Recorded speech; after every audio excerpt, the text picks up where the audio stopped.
Salut à tous, c'est Drosio, on se retrouve pour une nouvelle vidéo. Désolé, ça fait 7 mois que j'ai pas sorti de vidéo. Mais en vrai, comme je l'ai dit souvent sur les autres réseaux sociaux, je préfère, c'est vraiment pour le plaisir que je fais ça. Donc je préfère faire ça quand j'en ai l'envie, quand j'en ai la motivation. Désolé si le montage sur certaines vidéos TikTok et tout, il est pas ouf.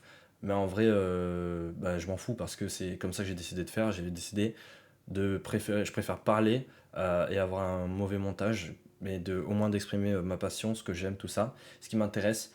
Voilà.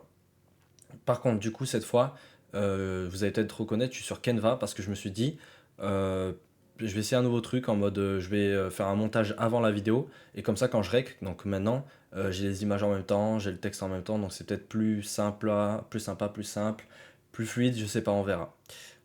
Aujourd'hui, du coup, on se trouve sur une vidéo d'un univers dont j'avais jamais parlé. Ça vient d'un light novel à la base, mais c'est plus connu en tant que manga et que anime. Là, je suis dedans parce que j'ai regardé la saison 3, je me suis retapé un peu les autres saisons, les spin-offs, les OAV et le film. Et en fait, il y a un lore de fou hyper complexe et hyper complet, mais un peu caché. Genre, ceux qui regardent que les animes ou le manga, comme moi je regarde même les scans, on est que à la surface de l'iceberg. Alors, il faut savoir que toutes les sources viennent du wiki. Je mettrai le lien dans la description, j'espère, si j'oublie pas, sinon rappelez-moi dans le commentaire. C'est important de citer les sources. Et je précise aussi qu'il y aura potentiellement et sûrement du spoil de temps en temps, mais pas des gros spoils, genre en mode sur l'histoire, qu'est-ce qui va se passer à la fin, qui va gagner ce combat, nanana. Mais oui, il y aura du spoil. Voilà, ceci étant dit, je crois que j'ai tout dit ce qu'il fallait pour l'intro. Et on va pouvoir enchaîner tout de suite avec la suite. Ok, alors les bases. Les spiritrons, Infon, Saul, Magicule, Holy Power, Existence Value, pardon, et Laura. Alors, petite précision, vous voyez bien que tous les mots sont écrits en anglais. Encore une fois, vu que j'ai tout pris sur le wiki et que la traduction automatique, ou même avec Google Traduction, et j'avais la flemme de faire 36 000 traductions pour trouver la plus exacte, bah il y aura beaucoup de mots en anglais que je vais dire aussi oralement à l'anglais, donc déjà désolé en avance pour mon accent. Bah voilà, parce que si je traduisais les mots, des moments la traduction n'était pas forcément très bonne. Des moments il y aura quand même le mot en traduction française, mais je le dirai quand même en anglais la plupart du temps sûrement. Mais c'est juste, c'est que c'est quasiment juste normalement, ou qu'en tout cas ça faisait sens. Aussi important, le égal barré là, qui veut dire n'égale pas en mathématiques, je crois. Ouais, c'est ça qui n'égale pas. En gros, je l'utilise comme signe pour le parallèle. Parce qu'en gros, sur le wiki, il y a beaucoup de. Vous verrez plus tard aussi, il y a beaucoup d'éléments qui ont leur homonyme, leur parallèle, comme on dit. Et en gros, par exemple, là, le Holy Power, c'est parallèle au majuscule, c'est un peu son doppelganger, son opposé. Je sais pas, il y a plein de synonymes, mais vous avez capté. Du coup, les Holy Power pardon, ne sont pas composés de magicules et les magicules ne sont pas composés de Holy Power. C'est vraiment opposé. Mais du coup, je les groupe, quoi. Comme ça, voilà. Ok, ceci étant dit, on va pouvoir commencer avec les spiritrons. Très important. Alors, les spiritrons servent d'éléments fondamentaux aux substances spirituelles, comme les magicules, le pouvoir sacré, donc Holy Power, et l'aura. Voici quelques points clés concernant les spiritrons. Les spiritrons sont des particules subatomiques constituant toutes les substances spirituelles, ressemblant aux neutrons par leur manque d'attributs. Bien que généralement intangibles et invisibles, les spiritrons peuvent se solidifier. Ils peuvent exister indépendamment ou se combiner pour former des particules composites comme des magicules. Il y a aussi une histoire d'attributs, avec les attributs pour se composer en magicules. Mais on verra ce que c'est plus tard les attributs. Les spiritrons se déplacent de manière imprévisible dans l'espace-temps, défiant apparemment les contraintes du temps et de l'espace. Malgré leurs mouvements apparemment aléatoires, les spiritrons adhèrent à leur propre ensemble de lois, connues sous le nom de loi du transfert naturel des spiritrons. Comprendre ces lois permet de prédire leurs mouvements et de les manipuler. Alors là, je fais une petite aparté. Il est dit qu'en gros aussi, si tu fais une attaque qui utilise des spiritrons, vu que de base leur nature est imprévisible aux spiritrons, la personne qui va subir l'attaque, bah normalement, normal tu te fais attaquer, tu essaies de te défendre. Bah, quand c'est une attaque basique, c'est plutôt des mouvements qui peuvent être prévisibles, et donc tu peux réagir en conséquence et te défendre. Mais contre une attaque de Spiritron, c'est hyper dur de la prévoir, de prédire son action. ce qui résulte en une défense imparfaite la plupart du temps. Voilà. Et pour finir, les spiritrons, ils peuvent être agités, et donc ils émettent une lumière sombre, chaotique, qui perturbe les organismes vivants, et ils pénètrent les obstacles. Ça affecte même ça peut même passer à travers les infos qui sont sur leur chemin. Voilà, notamment le sort Deathbreak de Nuclear Magic, il exploite ces principes-là. Voilà, donc ça c'était tout ce qui était par rapport aux spiritrons. Du coup, on va passer aux infons. Du coup, les infants, connus sous le nom de particules d'information, donc les infants, normalement la traduction, si c'est juste, c'est information, tout simplement, sont les plus petits composants présents dans toutes les substances du monde entier, y compris les âmes et les compétences. Peut-être pas toutes, mais en tout cas certaines compétences. Leur masse est quasiment nulle, voire même nulle. Ces particules ne sont influencées ni par le temps ni par l'espace, ce qui leur permet de transmettre des informations instantanément en toutes circonstances.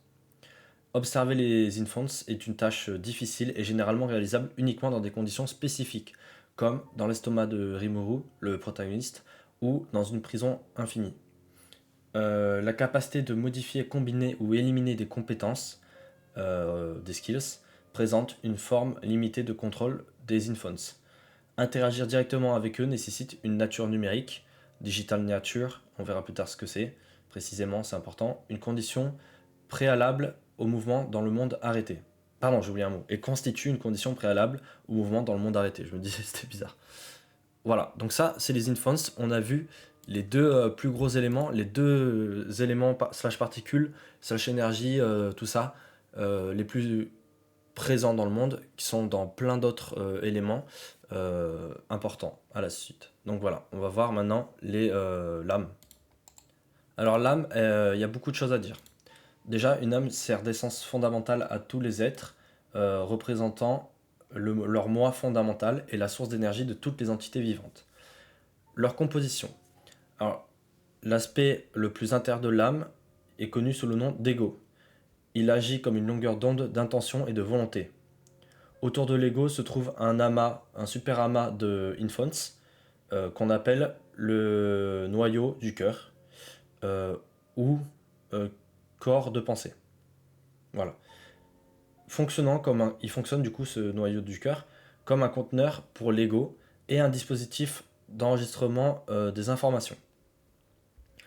Le noyau, il est entouré d'un cristal d'énergie, une collection concentrée de spiritrons fournissant de la puissance est souvent synonyme du terme soul, ou âme en français. Ensemble, ces composants créent un mécanisme cohésif ressemblant à une cellule vivante protégée par le corps astral. Ça aussi, on verra plus tard les corps. C'est une catégorie à part entière, les corps dans cet univers-là. Comme quoi, c'est ça que aussi que j'adore, c'est dans cet univers, même des trucs super simples, genre comme un corps, il y a un vrai lore derrière avec beaucoup plus de signification que ce qu'on pourrait penser. Et oui, aussi, ça me fait penser, par contre, j'en profite pour vous dire que peut-être la vidéo sera en plusieurs parties tellement il y a de choses à dire. Voilà. À la base, je voulais faire qu'une partie, mais je pense que ça sera beaucoup trop long. Le Soul Power, pouvoir de l'âme en français. Chaque âme possède une quantité de base d'énergie d'âme dans le cristal d'énergie, mais la qualité et la quantité d'informations, d'infants dans le noyau peuvent augmenter considérablement cette énergie. Les plantes et les animaux ont un minimum d'informations et de puissance d'âme, tandis que les êtres sensibles présentent une quantité et une qualité d'informations, d'infants du coup, plus élevées, conduisant à une puissance d'âme améliorée.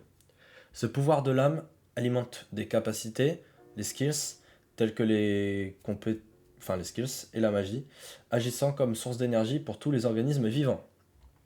Voilà. Ensuite, les propriétés des souls, de l'âme.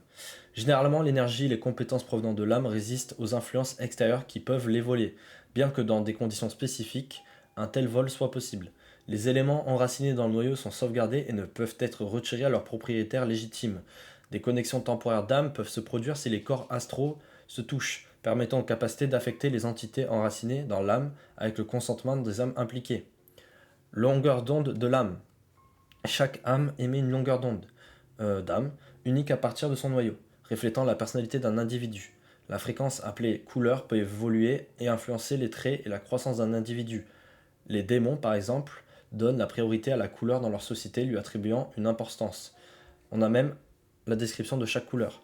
Donc les couleurs représentent divers traits de personnalité et attitude. Quelqu'un qui n'a pas de couleur, incolore, c'est l'immaturité sans couleur développée. Rouge indique la fierté et l'importance de soi. Jaune, caractéristique inconnue. Vert représente le calcul et l'évaluation de la valeur en mettant l'accent sur les contrats et la richesse. Vert boueux, apparemment la traduction, muddy green, pardon. Je sais pas ce que c'est muddy, mais peut-être mud, ouais, c'est la boue. Donc vert boueux, on va dire, signifie un égoïsme extrême donnant la priorité au gain personnel. Bleu symbolise le respect de la loi et de l'ordre. Violet reflète le plaisir d'être témoin de la lutte et de la croissance. Violet boueux, du coup, indique le plaisir de la douleur sans motivation plus profonde.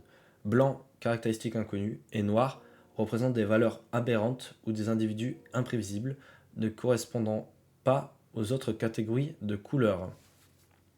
Alors, aberrant, je sais pas si c'est la bonne traduction, mais en anglais c'est outliers le mot, donc je sais pas si c'est la bonne traduction. Pour finir, le nom. Un nom inscrit dans l'âme, soit à la naissance ou plus tard, a un impact significatif sur la structure de l'âme, renforçant l'ego et améliorant la qualité et la quantité d'informations du noyau. Pour finir, Soul Lineage, lignée d'âme, je pense que c'est une compétence ou un truc comme ça, qui établit une connexion unique reliant les noyaux de plusieurs âmes à travers l'espace-temps, souvent associé à la protection divine. Ce lien permet l'échange d'informations et d'énergie et est classé en 2 niveaux. Soul Connection et Soul Corridor avancé. Advanced Soul Corridor. Voilà. Bon, on a tout vu sur l'âme. Maintenant, on va passer aux magicules et aux Holy Power. Du coup, les magicules. Donc, les magicules sont un type de matière spirituelle influencée par l'esprit des êtres vivants et peuvent présenter diverses propriétés en fonction de la situation. Ils servent à la fois de fondation et de nourriture aux monstres. Les propriétés des magicules. Les magicules s'apparentent à des atomes et sont composés de spiritrons. Ils sont invisibles à l'œil nu mais interagissent avec les matériaux et l'atmosphère. Les magicules sont très sensibles aux pensées et aux émotions des êtres vivants, permettant diverses utilisations telles que la communication télépathique et la magie élémentaire. Les effets. Les magicules se comportent comme des radiations, les êtres ayant des limites d'exposition avant que des effets néfastes ne se produisent. Donc, les êtres ayant des... Enfin, c'est pas les êtres, il y a des êtres vivants du coup qui ont des limites. Les humains possèdent de faibles niveaux de magie et de résistance, tandis que les demi-humains ont des tolérances plus élevées. Donc humains, demi-humains et tout ce qui est esprit, on verra ça dans un prochain épisode. Très certainement parce qu'il y a beaucoup de choses à dire sur les espèces. Il y en a énormément, c'est très très large. Les monstres dépendent des magicules pour leur subsistance et leur existence. Une exposition excessive à la magie peut conduire à une transformation en monstre. Les magicules peuvent transformer des objets inorganiques dans des zones à haute concentration en substances magiques comme Magisteel ou Magistone. Voilà, oui c'est ça.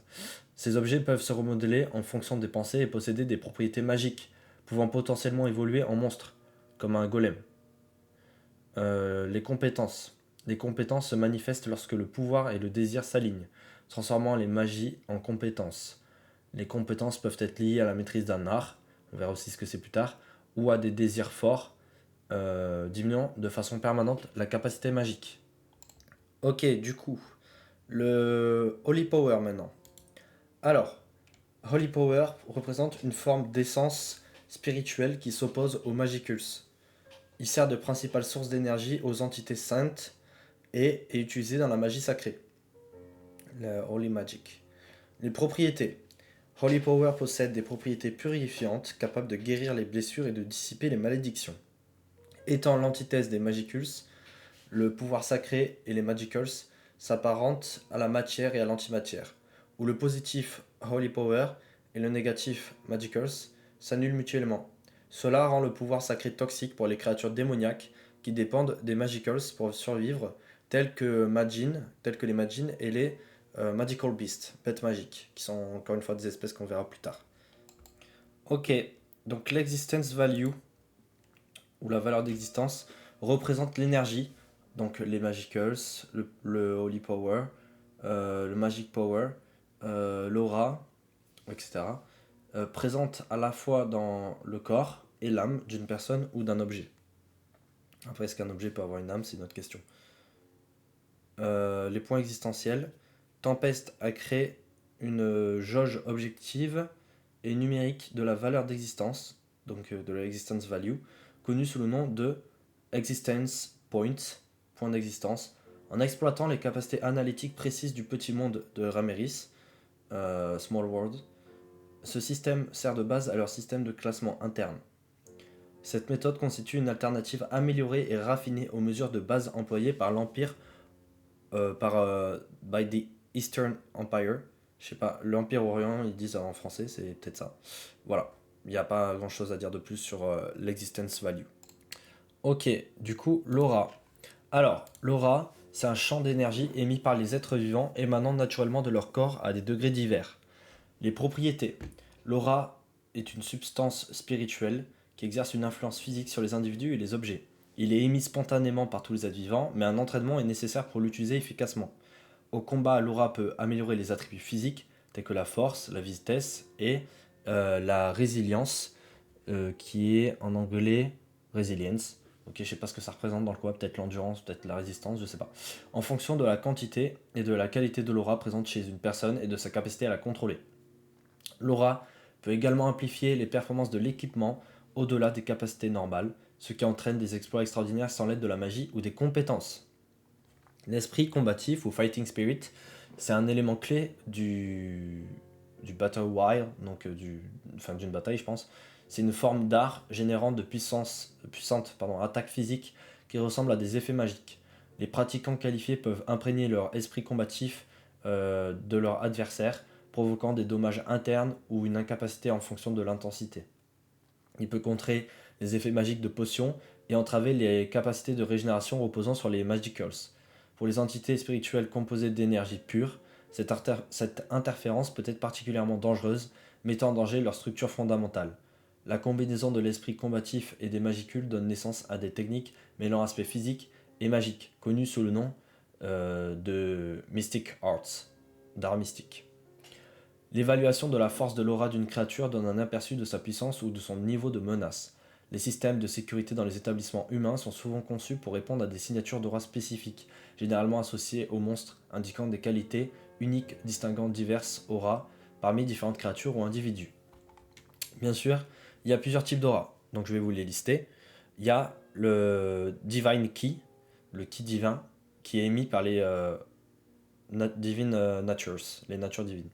Le Dragon Key, il est émis par les True Dragons, les vrais dragons, leurs descendants et en général l'espèce des dragons. Le Fighting Key, le key de combat, il est émis lors de combat par tous les êtres vivants. Le Holy Key, il est libéré par les entités sacrées, les Holy Entities. Le Key Sign, j'ai pas d'informations dessus. Le Mystic Key, c'est émis par les monstres et les races magiques, Magical Races. Le Spirit Key, il est émis par les Spiritual Life Forms, formes de vie spirituelle, et en particulier les élémentaires, Elementals. Supreme Key, il est émis par les utilisateurs du Haki. Et le Sword Key, il est émis par des épistes très compétents. Voilà, c'est tous les types d'aura qu'il y a. Et du coup, j'ai fini avec cette page. On va donc pouvoir passer à la suite.